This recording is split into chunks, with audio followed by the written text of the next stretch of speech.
तो आप पुस्तक में भी पढ़ लेंगे। अरे मार्केट में ग्रंथ मिलता है, जाइए गीता प्रेस में ले आइए। नहीं है तो आप संस्कार चालू कर दो, आस्था संस्कार। मोबाइल खोलो, उसमें आस्था संस्कार आएगा। अभी संत आपको प्रवचन देने लग जाएंगे। लेकिन हमारे गुरुजी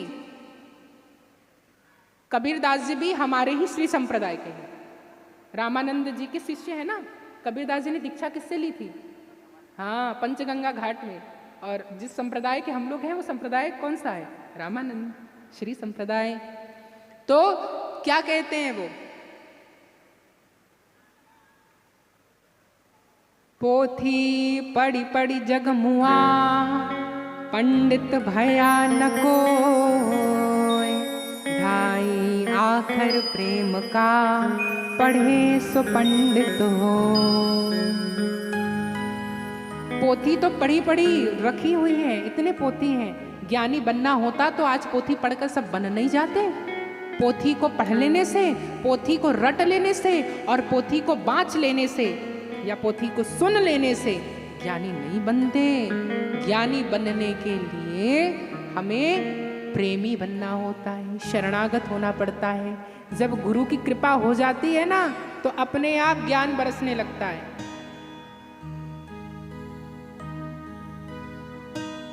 इसलिए हमें भी ज्ञानी बनना है। क्या बनना है? ज्ञानी। हम अपने साथ अन्याय नहीं कर सकते और हमारी जो मानसिकता है, हम बता रहे हैं हमारी मर्यादा, हम जीवात्मा के साथ भी अन्याय नहीं कर सकते। हम यहाँ बैठे ही हैं कल्याणार्थ। आपकी आत्म जागृति, आत्म सुषुप्त शक्ति को जागरण करने के लिए ही हम यहाँ देवी भागवत करने बैठे हैं। यदि आपके ज्ञान शक्ति को नहीं जगाते तो फिर हमारे कहने का क्या अर्थ होगा? खाली नाच गान करवा दें, आपको ताली बजवा दें और चल जाएं? ये तो और भी पंडित करवा सकते हैं, करवाते हैं। हम इसे अपने साथ, अपने भगवान के साथ और आपके साथ अन्याय समझते हैं। वास्तविक न्याय तो यही है कि बैठे बैठे भगवान से प्रेम हो जाए, भगवान से तार जुड़ जाए, वही तीर्थ की सार्थकता है। तो आज गुरु जी ने आपके अंदर तीर्थ का जागरण करवाया है। अपने अंदर तीर्थों को जागरण करें। इतना ही नहीं, माँ भगवती जगदम्बा भगवान शिव से दहाड़ दहाड़ कर कहती है। आपको पता है जब गुरुजी मंत्र दे देते हैं ना, मंत्र रूप से यहाँ आ जाते हैं, अत्यतिष्ठ दशांगुलम, तब वृंदावन के गोविंद जी यहाँ आ गए। अब जब गोविंद जी यहाँ आ गए तब शिव जी वहाँ कैलाश पर माता पार्वती को कह रहे हैं, देवी देवी चलो ना, हम भी चलेंगे। कहा ऐसे कैसे जाएंगे? कहा नहीं, वहाँ जाने के लिए हमें भी भाव रूप से जाना पड़ेगा, क्योंकि गोविंद यहाँ गए हैं तो हमें किस रूप से जाएंगे? तो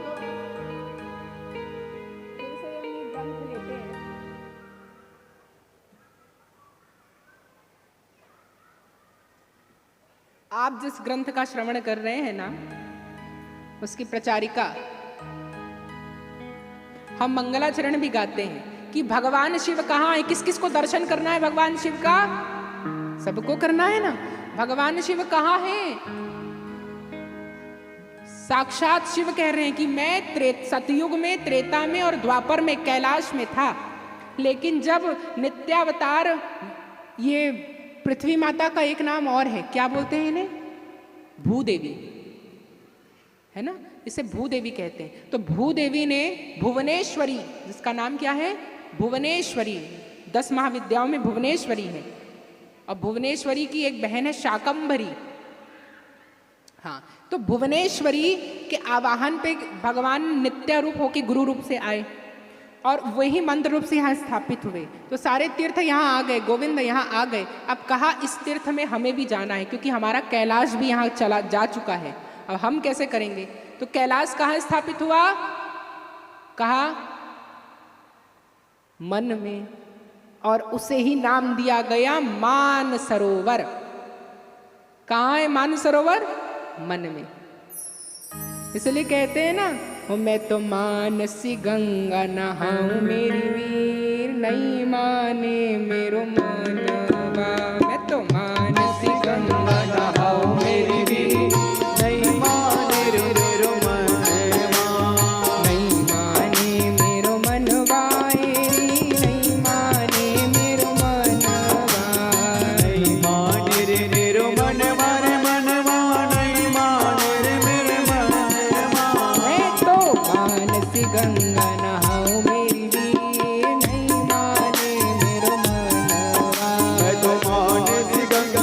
कहाओ मेरी रीत नहीं माने रे मेरो मनवा।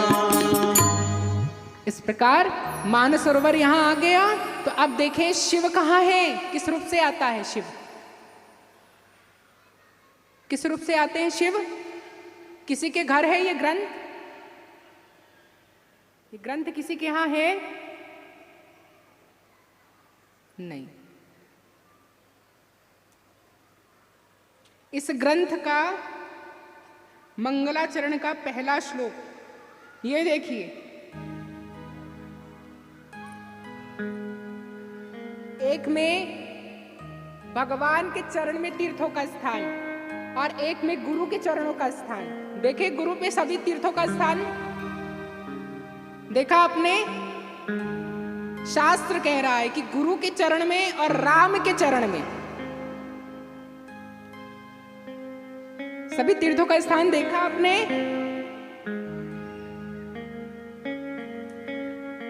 तो जब सब तीर्थ यहां आ रहे हैं तब भगवान शिव किस रूप से आते हैं।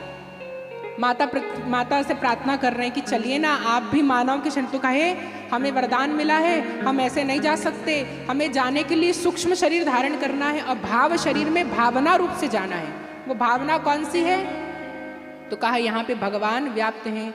भवानी शंकरौ वंदे श्रद्धा विश्वास रूपिणौ याभ्याम बिना न पश्यन्ति सिद्ध स्वान्तस्थमीश्वरम्।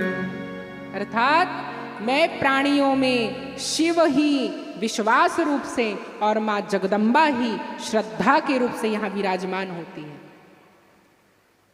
तो ये श्रद्धा और विश्वास ही है जो भगवान को बुलाते हैं। इसलिए कहते हैं ना गुरुजी मंत्र चाहिए तो अपने अंदर श्रद्धा विश्वास को रखो। जितनी श्रद्धा होगी, जितना विश्वास होगा, उतने ही भगवान प्रसन्न होंगे। तो ये श्रद्धा विश्वास ही शिव और पार्वती है।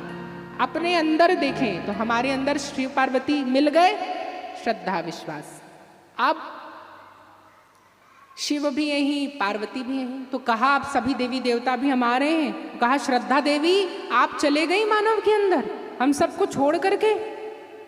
फिर राधा रानी भी कहने लगी गोपियों के साथ, अरे राधा आप गोविंद के साथ चले गई और हाथ में ही मध्य भाग में स्थापित हो गई, कर के अग्र भाग में स्थापित हो गई। राधा लक्ष्मी बन करके कराग्रे बसते लक्ष्मी।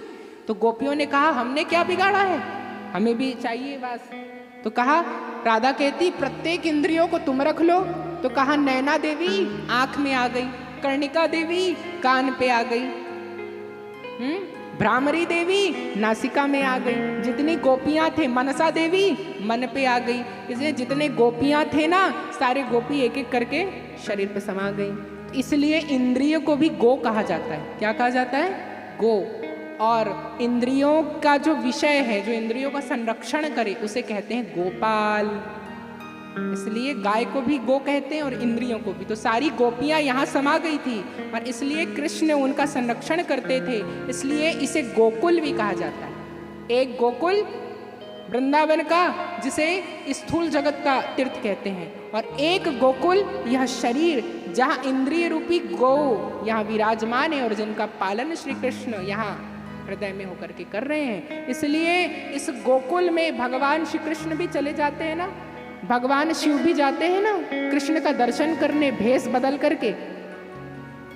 एक दिन वो भोले भंडारी बन करके ब्रज नारी गोकुल में आ गए हैं। एक दिन वो भोले भंडारी बनकर ब्रज की नारी गोकुल में आ गए हैं, गोकुल में आ गए हैं। पार्वती जी मना के हारी ना माने त्रिपुरारी गोकुल में आ गए हैं, गोकुल में आ गए हैं, गोकुल में आ गए हैं। ये गोकुल कहाँ है, यहाँ। तो भगवान शिव का अवतार यहाँ विश्वास और श्रद्धा के रूप से हो रहा है। इसलिए शिव जी यहाँ आ रहे हैं। तो श्रद्धा माता यानी पार्वती कहती है अरे अरे वहाँ ऐसे नहीं जाना, आपको वहाँ भी स्त्री भाव होकर के जाना पड़ेगा, विश्वास बनिए और तब जाना। तो कहे कैसे बनेंगे? तो कहे तुम ही बना दो। हम कथा तो सुनते हैं कि पार्वती माता से गोपी भाव ले करके भगवान शिव वृंदावन में गोकुल में जाते हैं, इतना समझ गए। लेकिन ये नहीं समझे कि वो गोकुल कहाँ है। वो गोकुल यहाँ है, वो कृष्ण यहाँ ही बैठे हैं। अपने अंदर रास प्रारंभ करो, अपने अंदर आनंद की रास जब आ जाएगी तो अपने आप विश्वास और श्रद्धा के रूप से माँ भगवती और शिव प्रकट हो जाएंगे। पार्वती से बोले मैं भी चलूंगा तेरे साथ में, दुनिया साथ में। राधा संग श्याम नाचे मैं भी नाचूंगा तेरे साथ में, हो तेरे साथ में। रास रचेगा रास रचेगा ब्रज में भारी, हमें दिखा दो गोकुल में आ गए, गोकुल में आ गए। वो भोले भंडारी बनकर ब्रज की नारी, गोकुल में आ गए हैं, गोकुल में आ गए हैं।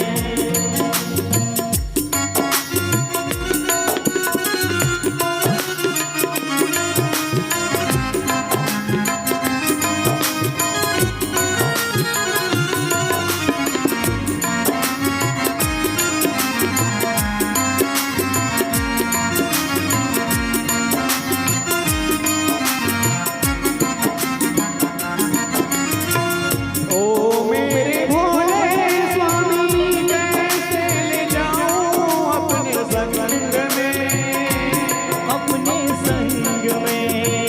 मोहन के सिवा वहाँ कोई पुरुष ना जाए रास में, उस रास में हंसी करेगी हंसी करेगी बिजली नारी, मानो बात हमारी, गोकुल में आ गए हैं, गोकुल में आ गए हैं। एक दिन वो भोले भंडारी बनकर ब्रज की नारी, गोकुल में आ गए हैं, गोकुल में आ गए हैं।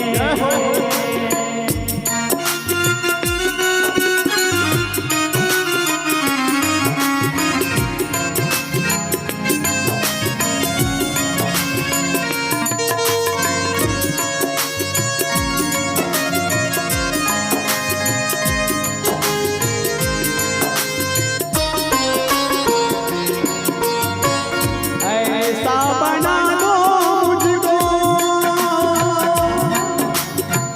कोई न जाने इस राज को, इस राज को मैं हूँ सहेली तेरी ऐसा बताना ब्रिजराज को, राज को बना के चूड़ा पहन के सारी चाल चले मतवाली, गोकुल में आ गए हैं, गोकुल में आ गए हैं। एक दिन वो भोले भंडारी बनकर ब्रज की नारी, गोकुल में आ गए हैं, गोकुल में आ गए हैं।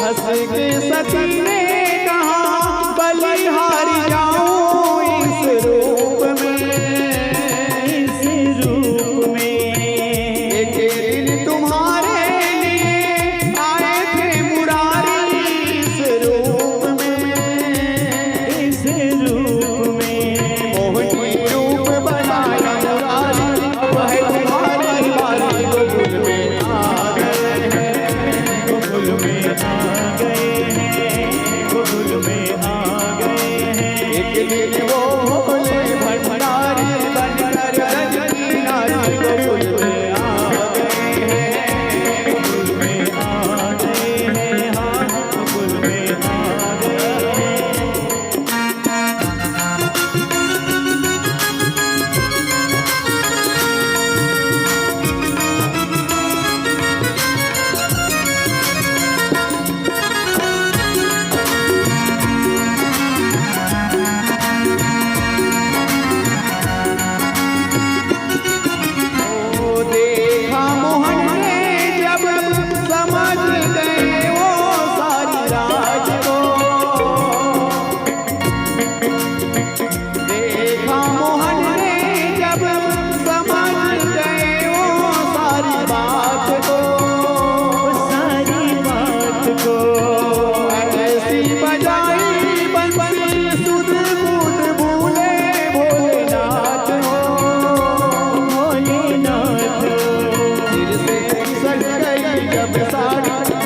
गोकुल कहाँ है? मन के अंदर। तो यह भजन अपने अंदर भगवान शिव को स्थापित करने का था। और अंतिम पंक्ति क्या सुने उस भजन का कि गोकुल में ही आपका वास हो गया, फिर गोकुल से गए ही नहीं वो। अर्थात जब रास हो रहा था ना वहाँ, तो शिव जी जब वहाँ आए तो अपने पुरुषत्व को भूल करके स्त्री स्वरूप भी हो गए और वृंदावन में ही बस गए और वहीं उनका मंदिर हो गया।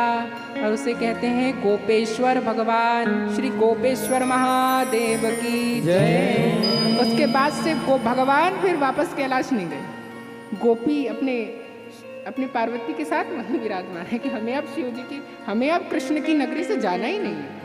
इसलिए ये कृष्ण की नगरी, ये गोकुल ये है। और यहाँ से कहे कि यहाँ यदि साक्षात श्री लक्ष्मी और गोविंद का वास है तो फिर हम यहाँ से अन्यत्र नहीं जाएंगे, यहीं विश्वास और श्रद्धा के रूप से रहेंगे। तो जब देखा तब शिव जी बारंबार जब देखते हैं कि यहाँ केवल मेरी ही पत्नी है, कि मेरी पत्नी के सभी रूप हैं यहाँ, तो माता श्रद्धा कहती है ऐसे ही नहीं आप विश्वास बने। विश्वास के लिए ज्ञान का होना जरूरी है। और आपको मालूम है ना, आप ही के वचन वेद क्या कहते हैं? श्रद्धावान लभते ज्ञानम। याद है ना? हाँ, श्रद्धावान व्यक्ति ही ज्ञान की प्राप्ति करता है। तो कहा मेरे बगैर तो ज्ञान की प्राप्ति हो नहीं सकती, इसलिए आप विश्वास बने। तो देखें मैं अकेले नहीं आई हूँ, मेरे साथ में अपनी सारी देवी सेनाओं को लेकर के आई हूँ। तो जब दिखाया देवी ने अपने सारा विकराट स्वरूप मानव शरीर में, कि कहा मैं तो भाव रूप से विश्वास रूप से बैठ गया और तुम मेरे साथ श्रद्धा रूप से बैठ गई, तो बताओ अब तुम्हारी सारी देवियां, काली कहाँ बैठी है, सरस्वती कहाँ बैठी है, लक्ष्मी कहाँ बैठी है, तुम बताओ। तब फिर माँ भगवती अपना विराट स्वरूप मानव के शरीर में दिखाते हैं। तो मार्कंडेय पुराण देवी तंत्रोक्तम सूत्रम, भगवान शिव जब देखते हैं तो भगवान शिव ही कह रहे हैं अरे बाप रे इतना विराट स्वरूप, ये तो पूरी माया है माया। तो इसलिए भगवान पहले कहते हैं या देवी सर्वभूतेषु विष्णु मायेति सत्ता नमस्तस्यै नमस्तस्यै नमस्तस्यै नमो नमः। इस मंत्र की व्याख्या सुनिए। या देवी सर्वभूतेषु, हे देवी सभी भूतों में यानी सभी मानव में आप विष्णु की माया के रूप से विराजमान हैं। हे साक्षात जगदम्बा, मैं आपको प्रणाम करता हूँ। नमस्तस्यै नमस्तस्यै नमस्तस्यै नमो नमः। बारंबार प्रणाम, इस शिव का प्रणाम स्वीकार करें तो हम सब के अंदर महामाया माया है ना, तो बार बार मोहित हो जाते हैं, इसलिए विष्णु माया है। फिर कहा कि केवल विष्णु माया ही नहीं, शिव जी ने एक और दर्शन किया। क्या दर्शन किया? कहा ठहरो ठहरो, अभी देखना था हमारा रूप, देखो अभी दिखाती हूँ, सरस्वती को देख करके जाना।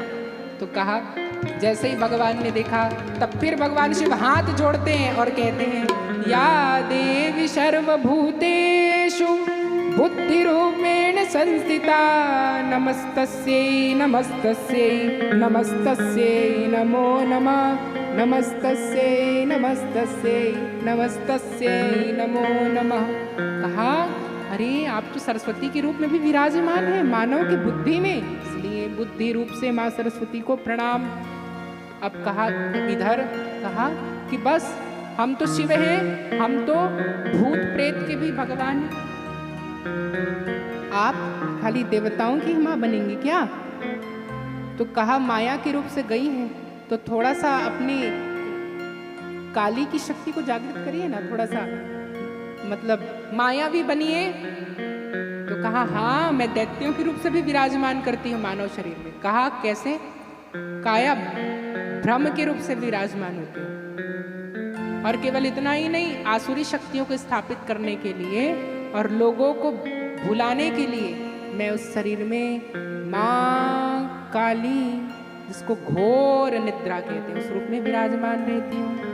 तब जब शिव ने उनका दर्शन किया तो कहा कभी कभी तो मैं आपको भी निद्रा में सुला देती हूँ। हाँ, इसलिए तब माँ को देख करके प्रणाम करते हैं कि या देवी सर्वभूतेषु निद्रा रूपेण संस्थिता नमस्तस्यै नमस्तस्यै नमस्तस्यै नमो नमः। फिर कहा केवल इतना ही नहीं, जब आप ज्ञान योग जब तक करते हो ना, तब मैं ही वो काली की शक्ति हूँ जो परीक्षा लेने के लिए बाधा डालती हूँ। कहा किस रूप से? किस रूप से?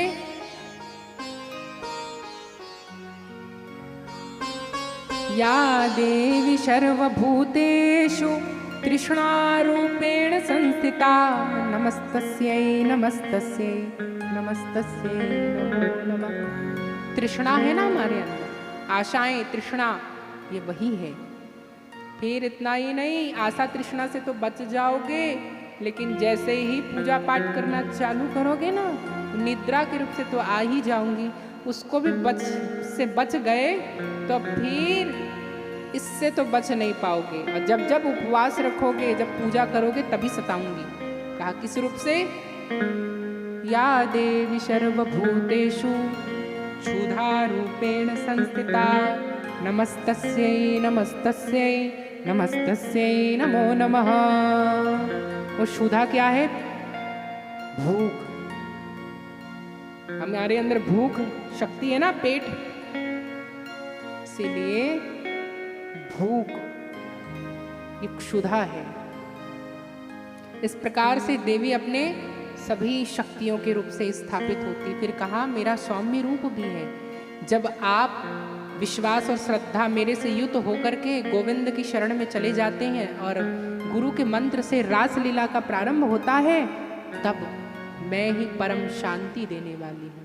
तब शिव जी उन्हें प्रणाम करते हैं कि या देवी सर्वभूतेषु शांति रूपेण संस्थिता नमस्तस्यै नमस्तस्यै नमस्तस्यै नमो नमः। तो आज आपको देवी के सभी स्वरूपों का दर्शन हो गया अपने अंदर। शास्त्र ही कहते हैं, तो कहीं और नहीं है, अपने भीतर ही समस्त तीर्थ, सभी देवियां, सभी देवता और शिव पार्वती भी हैं। अपने अंदर ही ढूंढना है। तो आज इस तीर्थ की महिमा की चर्चा हुई ना। प्रहलाद जी को च्यवन ऋषि तीर्थ की महिमा सुनाते हैं। इतने में ही एक ब्राह्मण वहाँ रहते गंगा घाट में, कथा याद आ रही है उनको, वो कथा भी सुना देते हैं लगे हैं कि ब्राह्मण वहाँ रहते हैं और ब्राह्मण गंगा घाट पे कह रहे हैं अरे अरे संकल्प लो, अभी दक्षिणा दो और गंगा स्नान करो, तुम्हारे पाप कटते हैं, जल्दी जल्दी जल्दी। घाट में होते हैं ना, गंगा घाट में, अभी संकल्प ले आओ, स्नान करो, दक्षिणा। तो वो जो ब्राह्मण, वो जो व्यक्ति था, वो कहे अरे क्या गारंटी है कि गंगा स्नान से पाप कट जाते हैं, बताओ भला। उसी समय ब्रह्मांड से नारद जी ऋषि ब्राह्मण के रूप धारण करके वहाँ पहुँच गए और अचानक से वो जो ब्राह्मण है ना, वो तट पे गंगा के सीढ़ी पे जोर से गिरता है, यहाँ पे उसको एकदम फट जाता है। फिर वो पूछता है, उठ के थोड़ा सा चेतन होकर के नारद जी से पूछता है कि क्या ये। फिर वो एक ब्राह्मण, जिस ब्राह्मण से बात कर ही रहा था कि तीर्थ का क्या फल है, तीर्थ का क्या फल है, वो देखता है कि वो ब्राह्मण जा रहा है, चल दिया उसको। तो वो बात भी कर रहा है और वो ब्राह्मण उसको देख करके भी नहीं देख पा रहा है। फिर उतने में वो एक ऋषि को देखता है, वो भी ब्राह्मण रूप में। वो कहते हैं नारायण नारायण, क्या हुआ? तो कहे क्या हुआ, देखिए यहाँ सब कहते हैं कि मरने के बाद पाप कट जाते हैं और ये गंगा स्नान के बाद पाप कट जाते हैं और ब्रह्मलोक मिलता है। कहा क्या ये बात सत्य है? तो कहा चलो आपको दिखा देता हूँ, मैं नारद हूँ। कहा अच्छा आप नारायण थे, तो चलो दिखाइए। तो वो ले जाते हैं उनको ब्रह्मलोक और वहाँ ब्रह्मा जी से पूछते हैं कि ब्रह्मा जी क्या गंगा स्नान से पाप कट जाते हैं? क्या गुरु के आशीर्वाद से, क्या गुरु वचन से, गुरु के मिलने से क्या पाप कट जाते हैं? तो कहा पोथी खोल के देखें, ये तो मैं भी नहीं जानता, पर हाँ उसकी महिमा जरूर सुना हूँ। शिव जी के पास जाना पड़ेगा, चलो शिव जी के पास। तो वो नारद जी और उस ब्राह्मण को लेकर के शिव जी के पास जाते हैं ब्रह्मा जी, और शिव जी से पूछते हैं। तो शिव जी ध्यान लगा के देखते हैं, कहते हैं हमें भी नहीं मालूम, ये तो नारायण जी से पूछना चाहिए, वही देने वाले हैं, चलो उनके पास। कहा अरे थक गए नारद जी, आप कहाँ ले आए हमको, ये बाबा जी ब्रह्मा जी भी चार मुख वाले, ये शिव जी भी, अब हमको थका रहे हैं ब्रह्मलोक से, अब ये शिव जी के पास आ गए। शिव जी कहते हैं, तो शिव जी कहते कोई बात नहीं, हम उठा लेते हैं। तो शिव जी और ब्रह्मा जी उठा करके उसको लेके जा रहे हैं नारायण के पास। और नारायण जी से पूछते हैं कि नारायण जी ये कह रहे हैं कि हाँ पूछो, तुम ही पूछो, हम नहीं पूछ सकते। कहें हमारी इतनी हिम्मत नहीं कि नारायण जी से हम पूछेंगे, तुम पूछ लो। कहें ये ब्राह्मण कहते हैं कि गुरु और गंगा के तीर्थ 3 प्रकार के बताए गए हैं, हम सुन रहे थे, प्रहलाद जी को बताया जा रहा था कि पहला तीर्थ जंगात्मक होता है, गंगा आदि तीर्थ, दूसरा तीर्थ अपने अंदर और तीसरा गुरु जी। तो कहा इनसे क्या मिल जाता है, हमने तो गुरुमुख हो गया है। तो कहा अच्छा, तो क्या नारायण लोक मिलता है? तो कहते हैं कि अरे ये गुरु जी की ही और तीर्थ की तो महिमा है कि आप अभी यहाँ शिव जी और ब्रह्मा जी के साथ नारायण लोक में ही खड़े हो। कहे मिल तो गए, और कैसे मिलता है? तो वो जीवात्मा समझ गए। तो कहा अरे पर मैं तो जिंदा हूँ। कहा कौन कहा तुम जिंदा हो? तुम्हारी मृत्यु तो उसी क्षण हो गई थी, गंगा के घाट पे सिर नीचे तुम्हारा लगा था ना। तो कहा अरे जाके देख लो, तो तुम्हारे मृत शरीर वहाँ पड़ा है, तुम तो कब से मर गए हो। तो कहा अरे तभी हम उस ब्राह्मण को आवाज़ दे रहे थे और ब्राह्मण सुन ही नहीं रहा था। कहा ये प्रताप है गंगा पे जा करके मरने का। तो कहा ये उसका प्रताप नहीं है, हम वहाँ गए थे ना, हमारा प्रताप है। कहा तुम्हारा प्रताप है? तुम्हारा नहीं है, तुम्हारे गुरुजी का प्रताप है, जो तुमको अनजाने में ही संकल्प लेवा दिए और गंगा स्नान करवा दिए। तो कहा अच्छा। तो कहा हम भी जा रहे हैं। कहा हम भी अपने गुरु के पास जा रहे हैं, ब्रह्मा विष्णु महेश कहे। तो कहे अच्छा। तो कहे अब हमें भी जाना है। तो कहे हम तुमको अपने पास अब नहीं रख सकते। कहा तुमने गुरु का अपमान किया, अब तुम्हें मुक्ति नहीं मिलेगी। तो कहा मुक्ति कैसे मिलेगी, अब तुम्हें भी जाना पड़ेगा। कहा सारे तीर्थ धाम आपके चरणों में, हे गुरुदेव प्रणाम आपके चरणों में। तो चलो जी अब चले। तो कहा अब क्या करें, गुरु जी से तो मुंह मोड़ आए, जाओ फिर से तुम्हारा जन्म होगा, गुरु जी के पास ही जाओगे। अब दीक्षा लेकर के वापस आना, वापस जब तक दीक्षा नहीं लोगे हम नहीं स्वीकार करेंगे। बंद कर दिया नारायण लोग और नीचे उसे भेज दिया।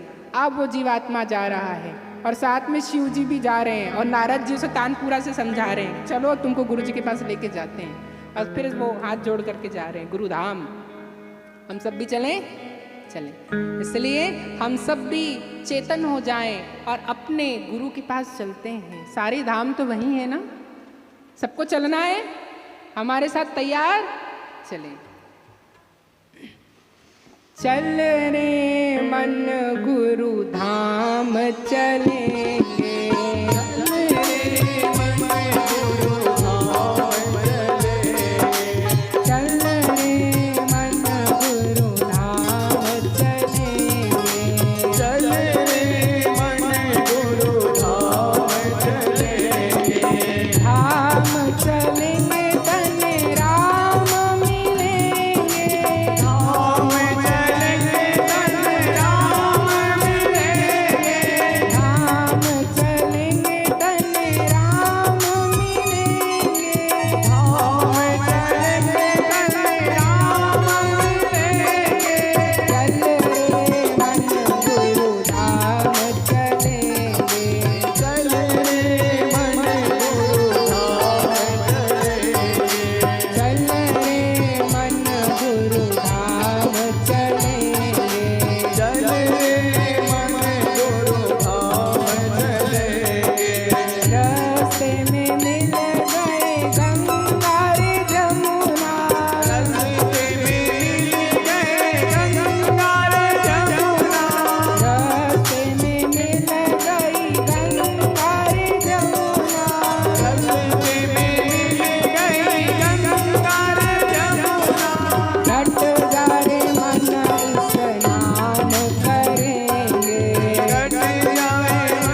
ब्रह्मा विष्णु महेश भी, हम जैसे को भी गुरु के पास जाने के लिए सोचना पड़ता है, क्योंकि हमारी शक्ति गुरु के मुख में होती है। वो जब मंत्र पढ़ दे तब हमें उपस्थित होना पड़ता है।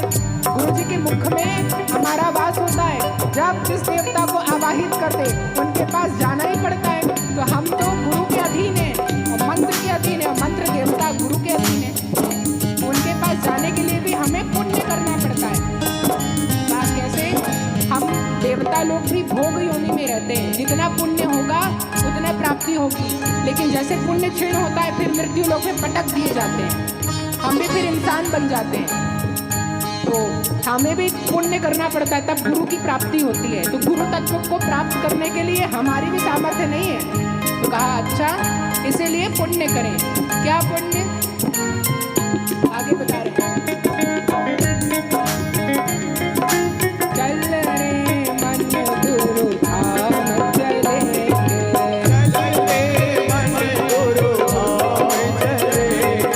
धाम चलेंगे धन्य राम मिलेंगे,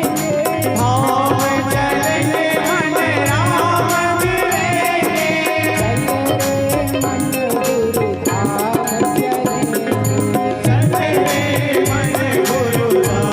चलेंगे,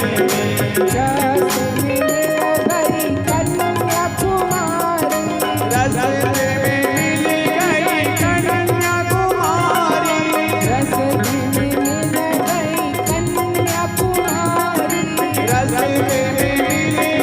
कन्याकुमारी, रस रट जाए मन कन्यादान करेंगे, चल रे मन गुरु धाम चलेंगे।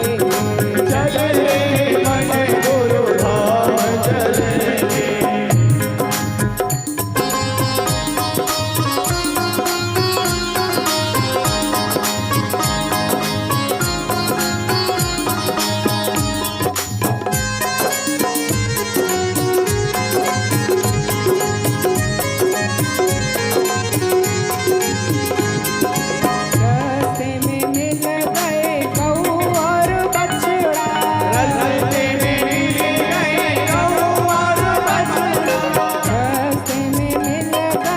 गऊ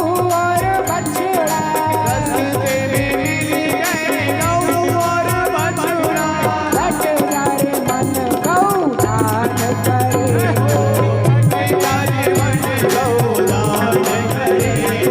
चल रे मन गुरु धाम चलेंगे, धाम चलेंगे धन्य राम मिलेंगे, धाम चलेंगे धन्य राम मिलेंगे,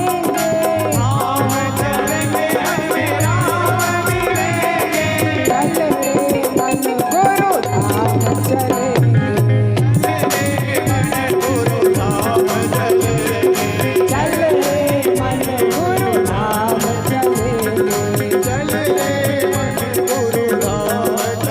यहाँ पर हम सभी को समझना है। अब एकदम एकाग्र हो जाइए। पूरे शास्त्र का सार इस कीर्तन में है।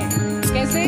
कहा गुरु धाम वह होता है जहाँ मुक्ति की दासी होती है। श्रीमद् भागवत में तीसरे स्कंद, महात्म्य के तीसरे स्कंद में माँ भक्ति महारानी कह रही है कि मैं भक्ति सहित मेरी दासी मुक्ति गुरु के दासी है।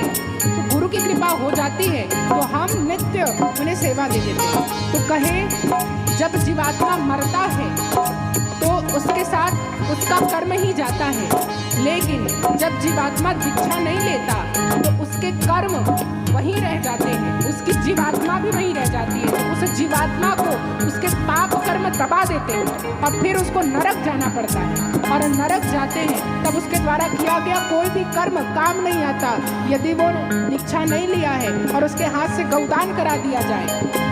उसके यहाँ से कन्यादान करा दिया जाए, उसको तुलसी खिला दिया जाए अथवा गंगा जल पिला दिया जाए, तो वो गंगा जल भी पीछे हट जाती है। कहती है नहीं, मुझ में जो शक्ति आई, मुझे तो इस धरा में गुरु ने ही उतारा था, ऋषि भागीरथ ने, उनके नाम से ही मेरा नाम भागीरथ ही पड़ा है।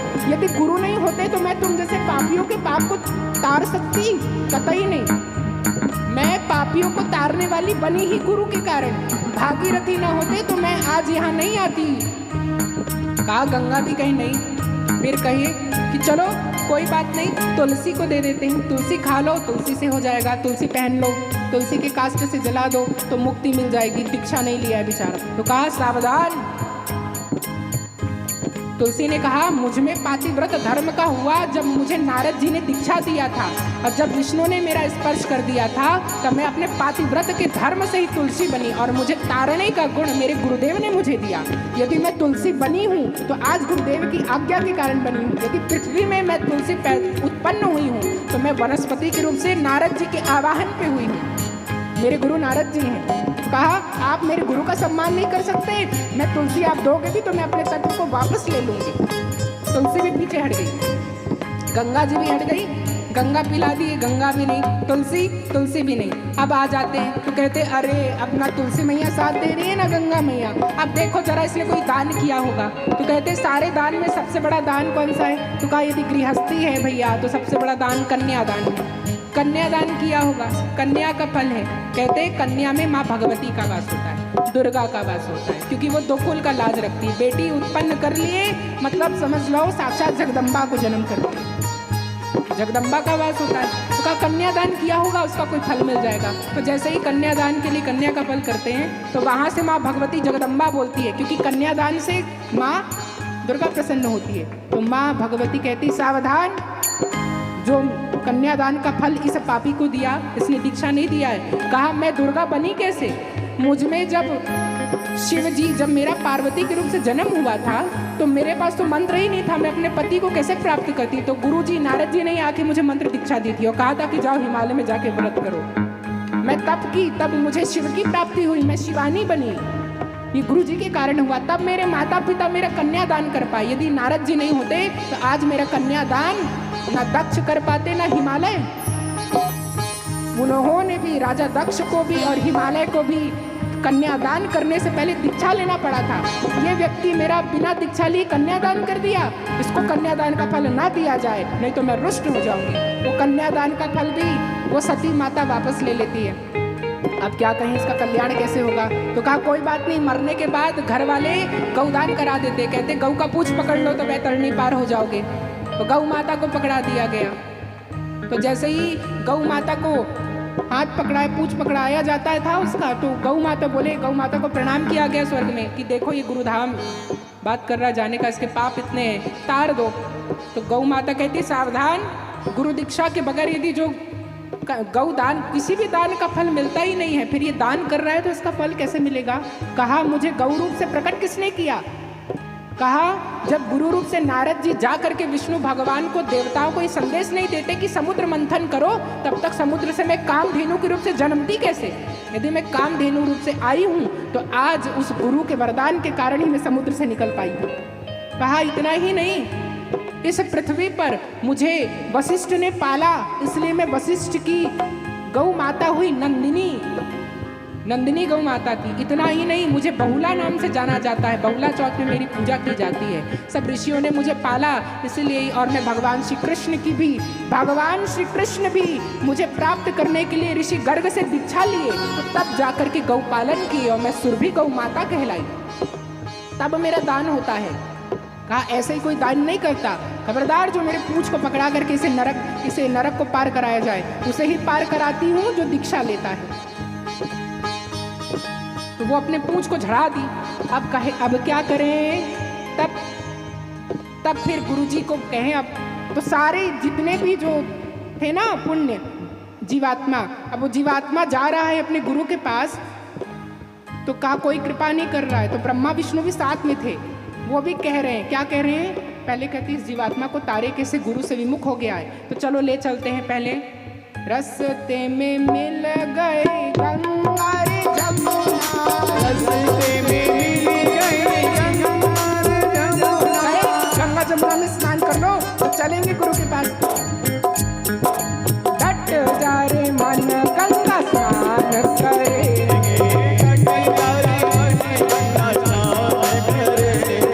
चल रे मन गुरु धाम चलेंगे,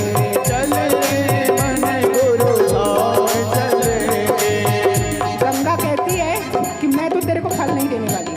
यदि तो पूछे क्या कारण से कर रहा है, कहे हमें गुरु जी के पास जाना है ना इसलिए। तो तब गंगा कहती है अब तो आजा, अब तो पुण्य ही पुण्य दूंगी।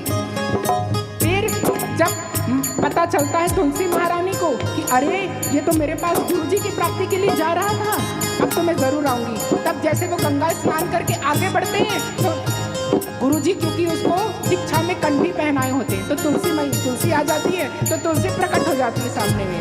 तब रस्ते में मिल गए तुलसी का पेड़वा, रस्ते में मिल गए तुलसी का पेड़वा, रस्ते में मिल गए तुलसी का पेड़वा, रस्ते में मिल गए तुलसी का पेड़वा, हट जाए मन पूजा पाठ करेंगे, हट जाए मन पूजा पाठ करेंगे, चल रे मन गुरु धाम चलेंगे।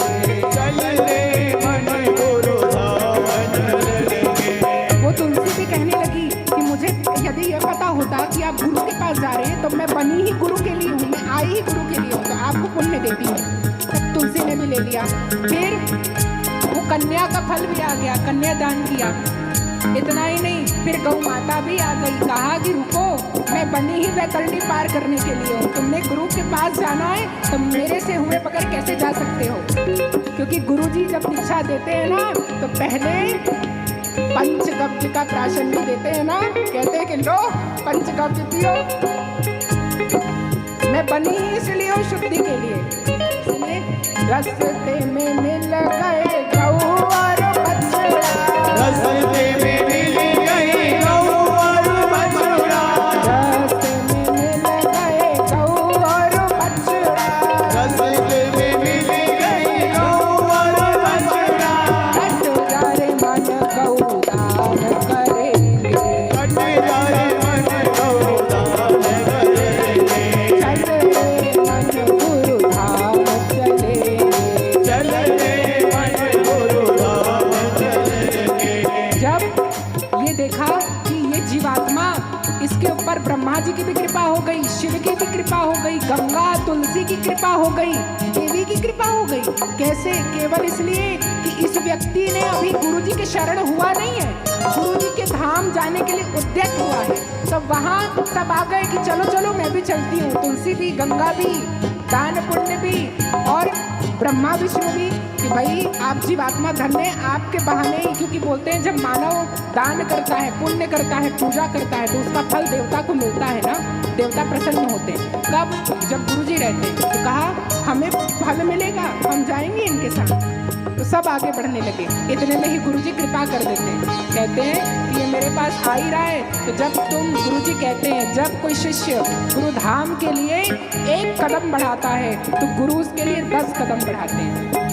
हम एक बार कहते हैं कि कोई बात नहीं, दीक्षा के लिए लहसुन प्याज ही छोड़ना पड़ेगा, ये संसार के कितने माया जाल रूपी प्रपंच है, ये हमें नित्य खाए जा रहे हैं। गुरु जी आपके लिए लहसुन प्याज त्याग है, इतना कर देता है तो गुरु कैसे कृपा करते हैं। ऐसे ही हमें कृपा, जब वह जीवात्मा देखता है कि अब जाना है तब कैसे होता है, तब रस्ते में मिल गए गुरु हमारे, रस्ते में मिल गए गुरु हमारे, रस्ते में मिल गए गुरु हमारे, रस्ते में मिल गए गुरु हमारे, हट जा रे मन बेड़ा पार करेंगे, हट जा रे मन बेड़ा पार करेंगे, हट जा रे मन बेड़ा पार करेंगे। हट जा रे मन बेड़ा पार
हमने ये कीर्तन 2 बार गाया ना।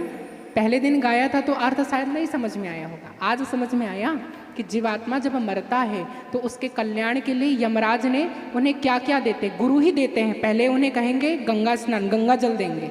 गंगा जल देने के बाद फिर उसे तुलसी का माला पहनाते हैं।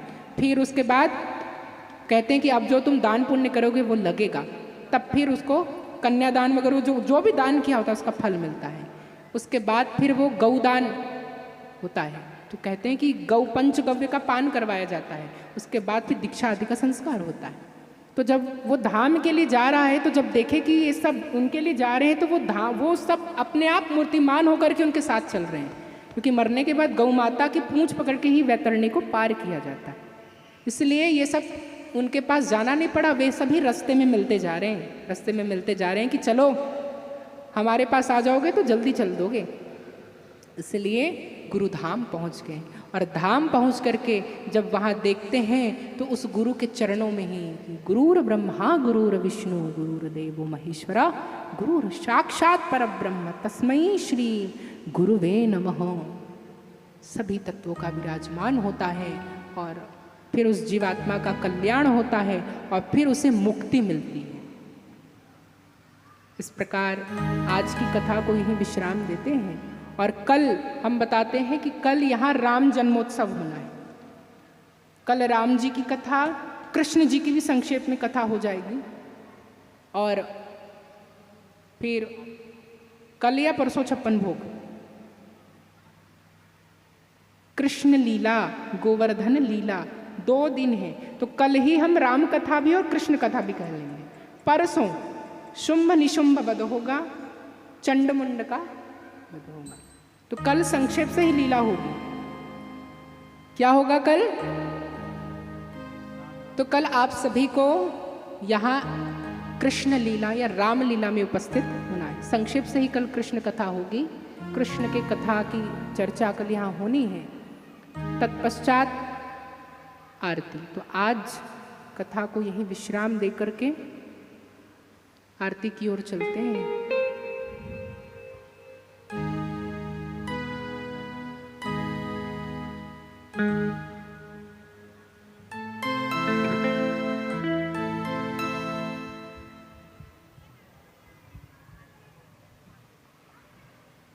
अच्छा, तो चलिए भेद, हमें भेद नहीं करना है, पर फिर भी इच्छा है तो चलिए आज जगदम्बा का भजन हो जाए। षष्ठी तिथि है ना।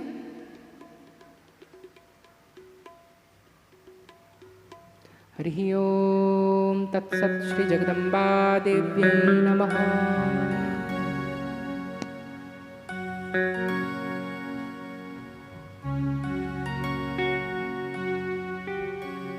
आज षष्ठी तिथि है। आज माई जगदम्बा का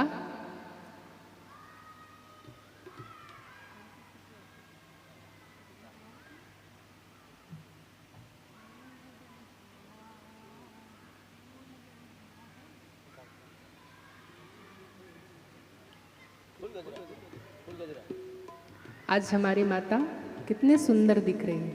उनका कीर्तन करते हैं। 2 होगा आज, 2 भजन उनके लिए होना ही चाहिए। तो पहला भजन उनके श्रृंगार का है।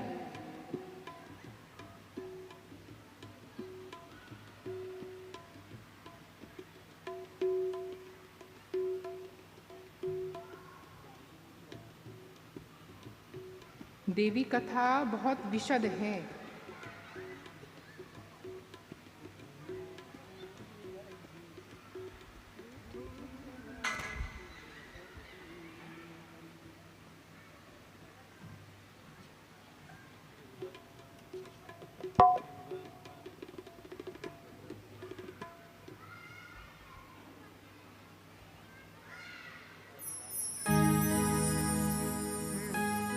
बोलिए अम्बे मात की जय। मैया फूल गजरा कूथे हो माल के महमाई फूल गजरा। फूल गजरा कूथे हो माई फूल गजरा।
सच्चे दरबार की जय।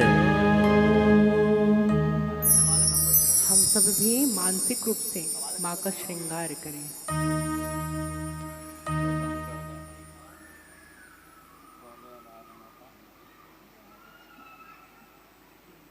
शीतला माई भर अजरा गजरा, दुर्गा माई बरहार। आप लोग गए? शीतला माई बर अजरा गजरा, दुर्गा माई बरहार। मनसा माई बर माथ मुकुटिया, मनसा माई बर माथ मुकुटिया। 16 हो श्रृंगार मैया, फूल गजरा, फूल गजरा। गोथिन हो मालिन के फूल गजरा।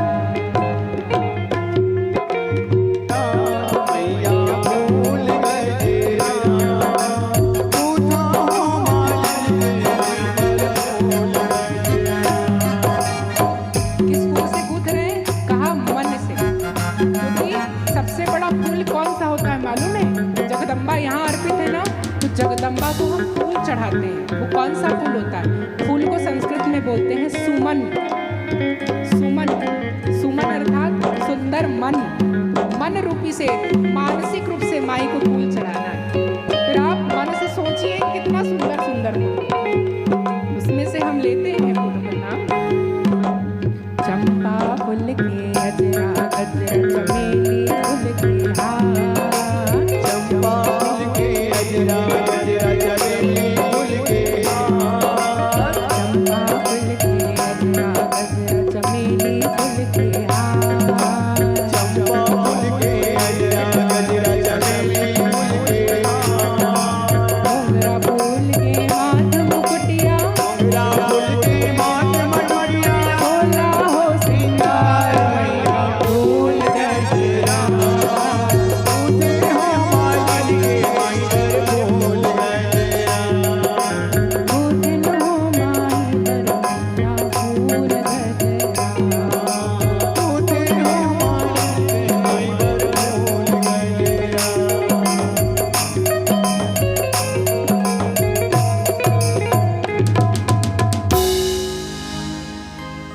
हो गया दीदी बजी? और सुनना है? हो गया ना? हाँ,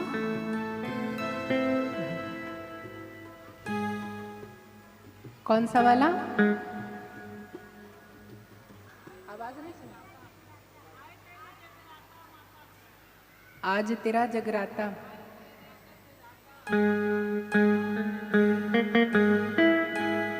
आप लोग सुने हैं?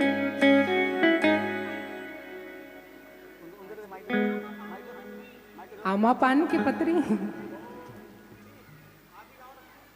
उनको नहीं आएगा। आमा पान की पतरी आता है? गाओ। हाँ, आमा पान की पतरी गा रहे हैं। ये कौन सी भाषा है? छत्तीसगढ़ी भाषा है। समझ में आ जाता है आप लोगों को? हमको भी नहीं आता। ये 2 लाइन हम बता दें। आमा पान के पतरी, करेला पान के 2 ना हो, करेला नहीं केला, कलेला। करेला पान के 2 ना हो, झूपत झूपत आवे दाई। और यदि आ गई तो भग माता झुकते झुकते फिर पान शांत कराएगा। अच्छा, एक बात बताइए, आप लोगों को माता रानी की आरती का दर्शन करना है या नहीं?